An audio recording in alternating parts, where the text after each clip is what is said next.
Bienvenidos a Cruce de Palabras por Telesur. Soy Luis Hernández Navarro y hoy vamos a conversar con Norma Jiménez de Mujeres Denunciantes de Tortura Sexual. El 3 y 4 de mayo del 2006, la policía mexicana arremetió salvajemente en contra de los pobladores de la comunidad de San Salvador Atenco que habían rechazado en sus terrenos la instalación de un aeropuerto.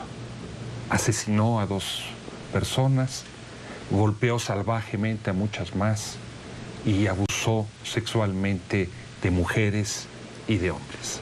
Para contarnos esa historia y para narrarnos cómo un grupo de mujeres, haciendo a un lado la posibilidad del estigma, ha planteado públicamente las agresiones que sufrió, está aquí Norma con nosotros. Norma, muchas gracias. Muchas gracias por la invitación. Tú estabas ese 3 y 4 de mayo en San Salvador Atenco. ¿Qué te llevó a estar allí?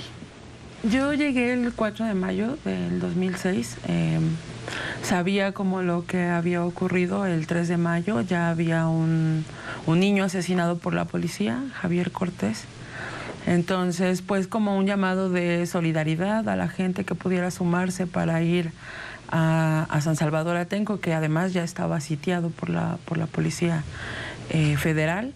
Pues bueno, es que muchas personas, organizaciones, colectivos, grupos solidarios, nos trasladamos a Atenco tratando de hacer como este cerco de la población civil, como tratando de parar pues esto que pensábamos que no nos dábamos cuenta de la magnitud que podía tener, pero sí sabíamos o pensábamos que la gente podía estar en peligro, o por lo menos la gente de los pueblos se sentía en peligro. ¿Y tú estuviste dispuesta a correr peligro para ayudar a esa gente? Pues creo que no lo pensé tal cual como correr peligro, me llamó la solidaridad.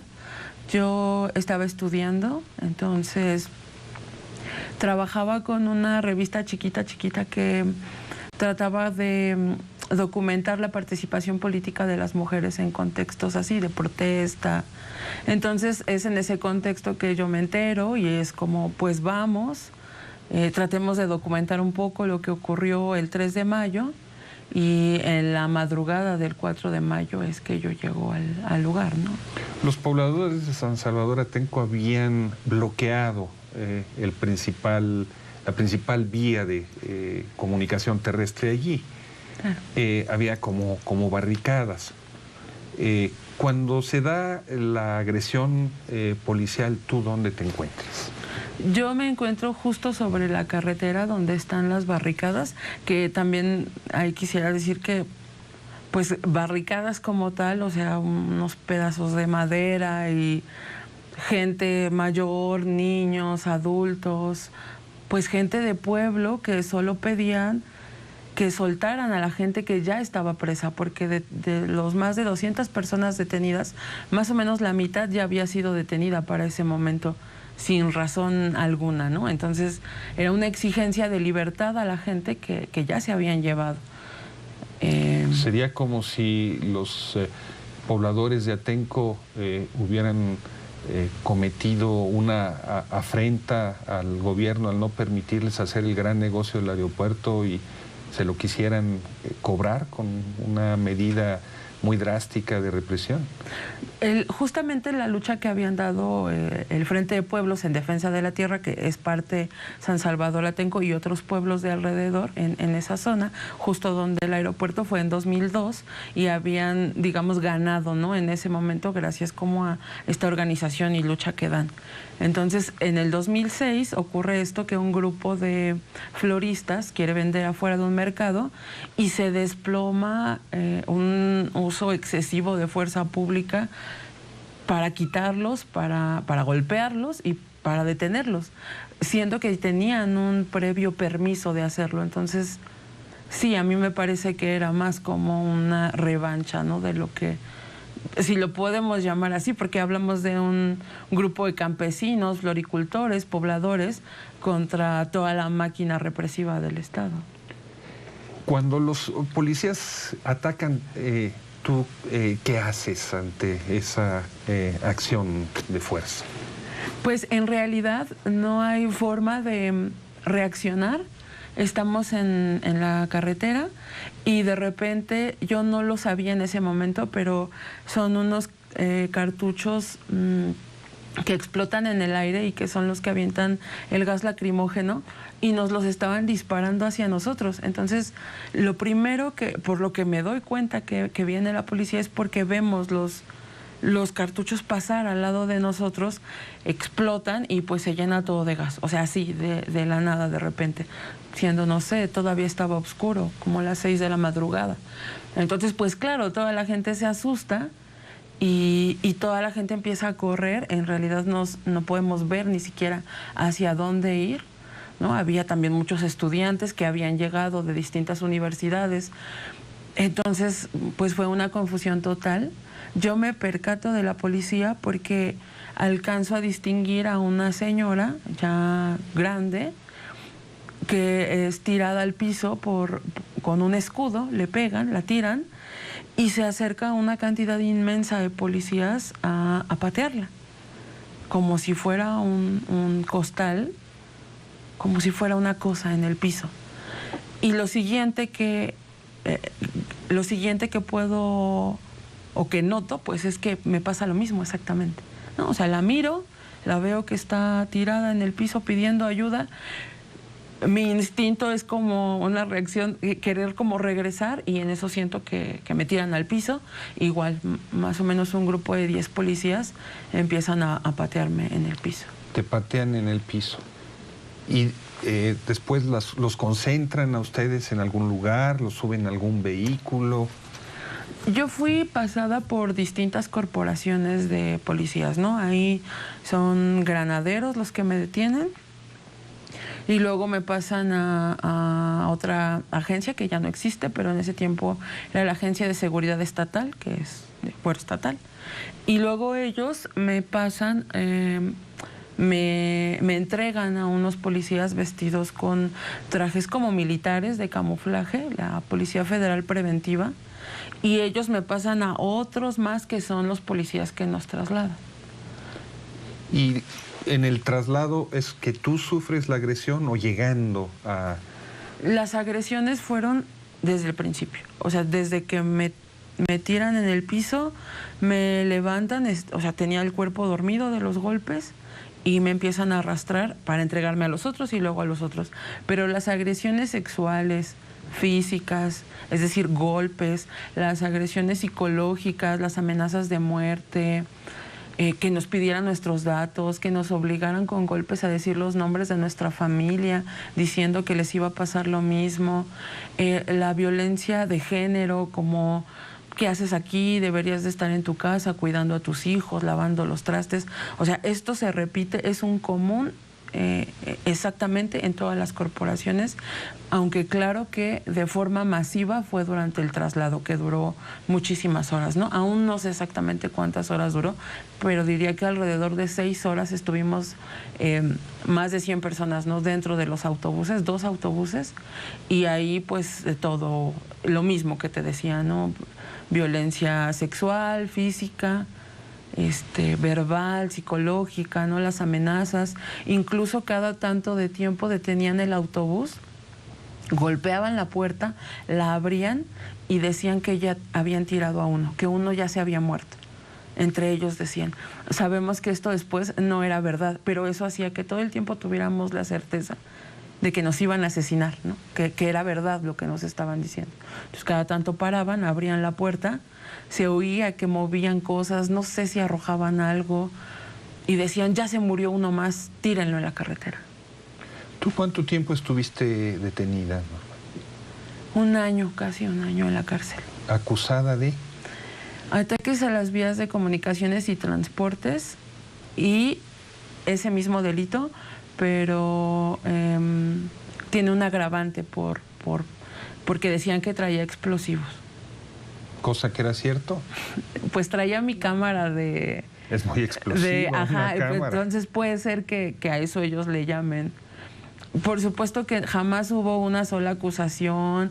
Es más, me robaron la cámara, todo el equipo que traía, que pues yo era estudiante, o sea, me había costado muchísimo conseguir como todo el equipo y todo me robaron, ¿no? Y al final pues eso, no presentan pruebas, no hay nadie que me acuse.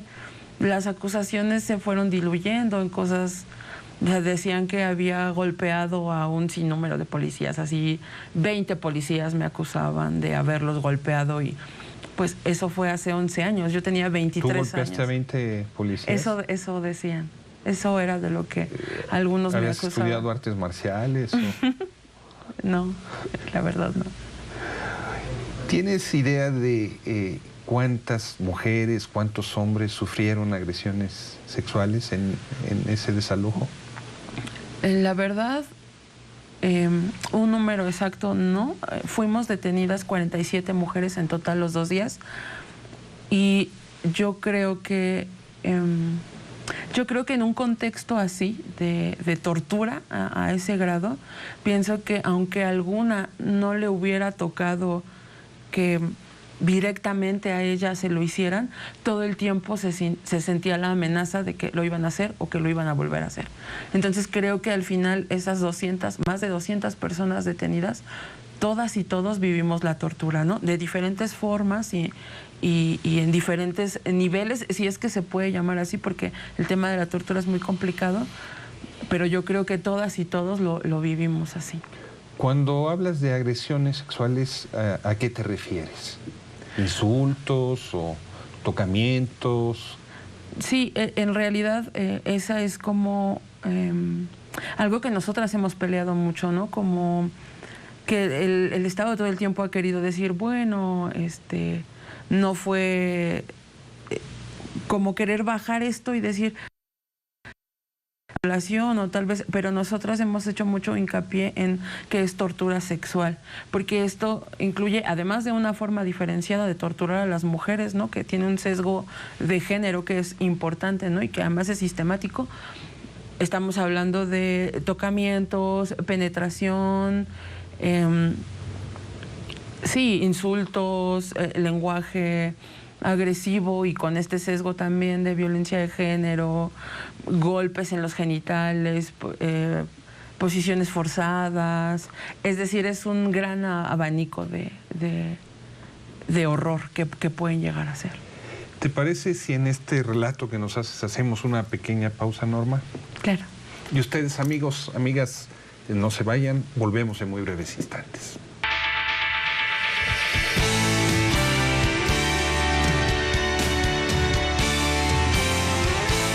Estamos ya de vuelta en este cruce de palabras, conversando con Norma Jiménez sobre las torturas sexuales que sufrieron un grupo de mujeres en el desalojo violento que la policía ejecutó en contra de campesinos en la comunidad de Atenco, en México.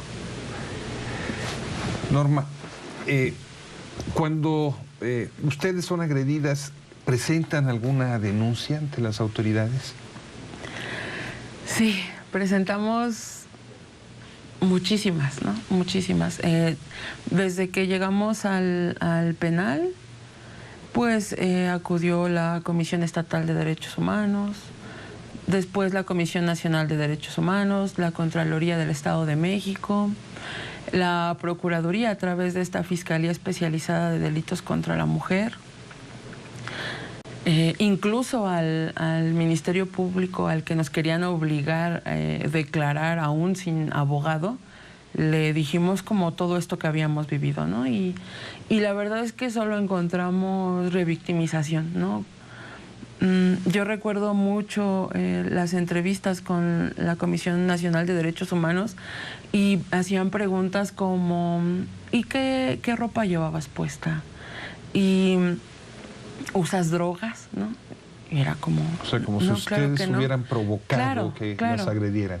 Claro, o sea, todo eran preguntas hacia nosotras y eran interrogatorios larguísimos, todo encaminado a que supuestamente nos estaban practicando el protocolo de Estambul, pero después tuvimos otra experiencia con otra organización solidaria e independiente del Estado, que nos hizo también otro protocolo de Estambul y nos dimos cuenta la diferencia abismal de lo que habíamos vivido a eso, porque esto era todo el tiempo confrontativo, ¿no? Lo de la de derechos humanos.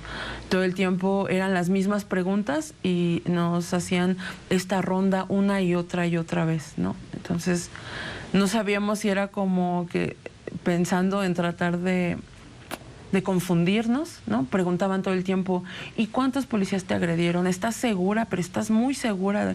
Y era como, o sea, me cubrieron el rostro, no sé, no estoy segura, ¿no?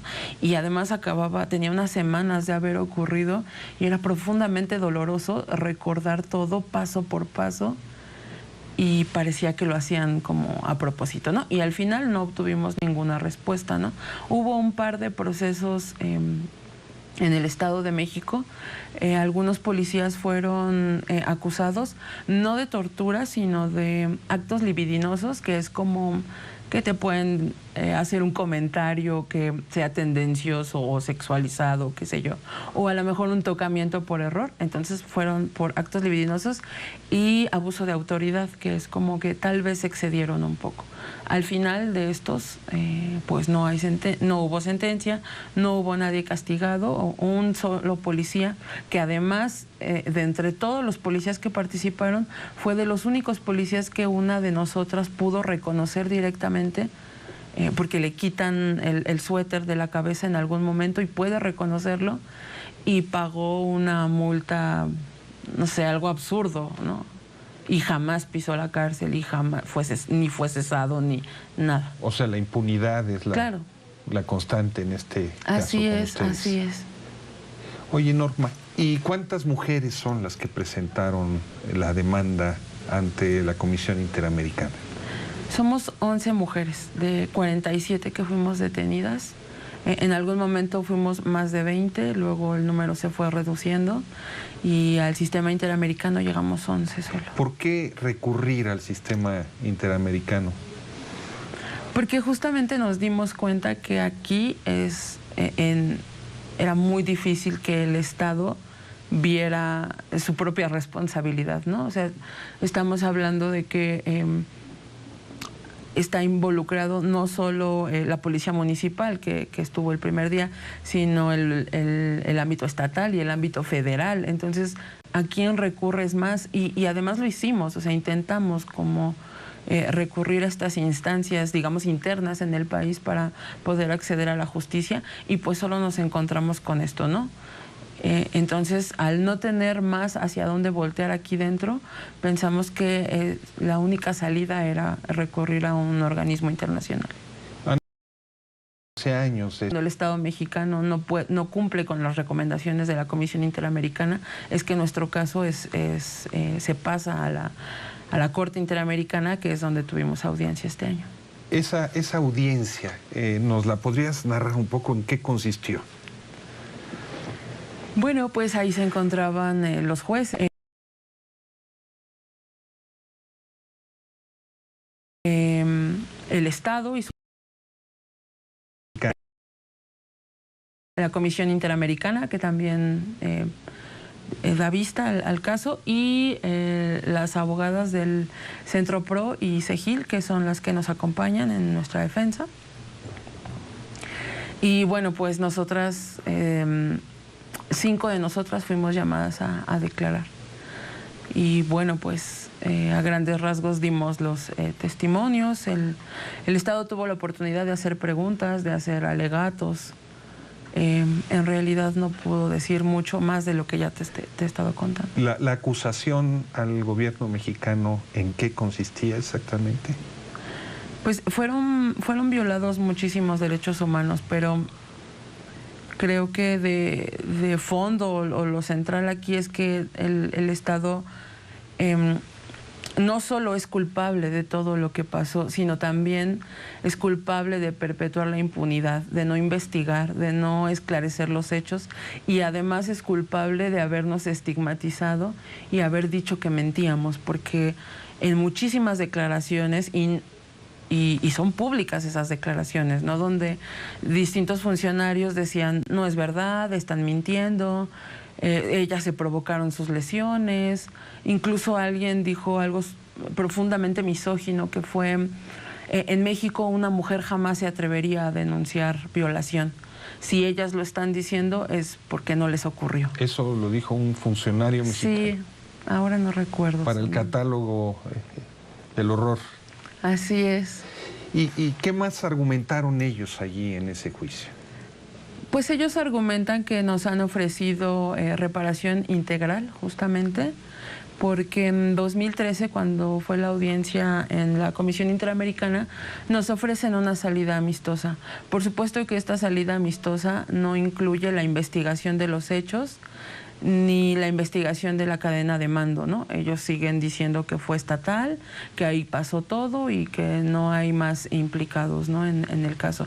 Y lo único que quieren o que querían, pensamos, era que no llegáramos a la corte, ¿no? Y nosotras insistimos que nuestra denuncia no es por estas reparaciones que puedan dar, y no es que no queramos, porque pensamos que es su responsabilidad atender. Muchas de nosotras tenemos muchos estragos en nuestra salud, la familia, nuestro proyecto de vida, todo se ha visto totalmente afectado durante todos estos 11 años en nuestra vida. Por supuesto que es su responsabilidad tratar de reparar de alguna forma lo que pueda en ese sentido, pero lo que se les está olvidando aquí es que no quieren investigar la cadena de mando, y para nosotras la verdad y la justicia son más importantes que cualquier otra cosa. Y cuando tú estabas allí frente al Estado mexicano de un lado, frente a los jueces, ¿tú qué sentías, no? Pues estaba muy nerviosa, no por el Estado ni por los jueces. Fue un momento importante el poder reconstruir todo lo que viví, todo el horror que sentí. Híjole, no lo había hecho en 11 años. Fue muy fuerte para mí repasar todo, y creo que era importante devolver un poco de todo el estigma que yo he sentido todo este tiempo, ¿no? De todo lo señalada que he sido porque públicamente saben lo que me ocurrió, ¿no? Pero además como esta forma en que el Estado nos trató de mentirosas, y llegar a ese punto era muy reparador poder decirles, aunque fuera solo una representación del Estado, poder decirles todo lo que viví, todo el dolor que me provocaron, y no quedármelo yo, ¿no? Ni quedárselo mi familia, porque 11 años podrían parecer muy fáciles, pero muchas cosas se rompieron. Pero debió ser muy doloroso externar todo eso delante de ellos, ¿no? Claro, sí. Pero también sanador. Sí, es que cuando miro como pedazos solamente de cuando estoy diciendo mi testimonio, lo que me ocurrió, siento un profundo dolor, pero es que es verdad, o sea, ahí está ese dolor. Pero también es muy reparador porque el Estado no nos está dando nada, ¿no? O sea, pueden decir que aceptan que lo que decimos es verdad, pero no es que ellos nos estén regalando eso, nosotras lo peleamos. Y es nuestra victoria que los hayamos sentado ahí y que hayan tenido que escuchar lo que vivimos, ¿no? Eso es nuestro. Y desde el punto de vista legal, ¿qué sigue? Bueno, los jueces dieron un plazo para los alegatos escritos. En ese momento hubo alegatos orales. Ahora hay un plazo que termina a finales de este año, y luego pues ellos tendrán que sentarse a deliberar y a emitir una sentencia con ese respecto. No sabemos exactamente cuándo, ¿no? Lo que te decía, los tiempos del sistema interamericano pues pueden ser muy largos. Estamos esperando que el siguiente año podamos tener una sentencia. Cuando hablamos de Atenco, hablamos de Enrique Peña Nieto, que en aquel entonces era gobernador del Estado de México, el lugar donde acontecieron los hechos, y hoy es presidente de la República, y que en su campaña electoral, cuando un grupo de estudiantes de la Universidad Iberoamericana lo increpó, lo cuestionó por su papel en Atenco, él aceptó la responsabilidad de lo sucedido. ¿No es eso un riesgo? ¿Un riesgo para él? No, para ustedes. Desde el 4 de mayo del 2006 yo no me he vuelto a sentir segura. ni un solo día, ni un solo momento, ¿no? Incluso dormir es un logro importante. No me siento más en riesgo o menos en riesgo, ¿no? Y yo creo que no solo él tiene que aceptar su responsabilidad, hay muchísimas personas implicadas, ¿no? Y creo que decir nombres lo reduce todo, y estamos hablando que en México se tortura, ¿no? No importa quién esté sentado en la silla presidencial. Nosotras justamente hemos impulsado una campaña que se llama Rompiendo el Silencio, todas juntas contra la tortura sexual. En esta campaña hemos conocido mujeres que han sido detenidas, no sé, en Veracruz por marinos, en Guerrero por militares o por distintas instituciones, ¿no? del gobierno. Y pareciera que nos han detenido las mismas personas. Entonces, no solo estamos hablando de esta represión en contextos de protesta o de participación política, sino estamos hablando que en México la tortura es una práctica generalizada al detener a una persona, ¿no? Sin importar quién. ¿Y sienten que han logrado romper el silencio, Norma? Yo creo que nos ha costado mucho trabajo y creo que sí, ¿no? Que todos los días vamos construyendo esta verdad que para nosotras es importante. ¿Y sienten que el resto de la sociedad que pudiera estigmatizarlas está aceptando la barbaridad que se cometió contra ustedes? Yo creo que sí, yo creo que poco a poco vamos abriendo camino en eso, ¿no? Que las mujeres normalmente o socialmente más bien, las mujeres cuando denunciamos este tipo de cosas somos señaladas y estigmatizadas, culpabilizadas, y entonces como el voltear las cosas y devolver a los perpetradores esta carga que nosotras llevamos como víctimas además, pero además pensar que pudimos ser culpables, pero además ser las que ponen la cara y el cuerpo y el rostro, devolver todo eso es importante, no solo para estos casos de tortura, sino en general, porque la sociedad siempre nos culpa de algo que nosotras simplemente vivimos, y además tenemos que luchar para que nos crean que pasamos por eso. Norma, muchas gracias por estar en nosotros y por el valor de compartir con este público tu relato. Muchas gracias. Y gracias a ustedes, queridos escuchas, querida audiencia, el compartir también este terrible, dramático y poderoso relato de Norma Jiménez. Nos vemos la semana que viene aquí por Telesur.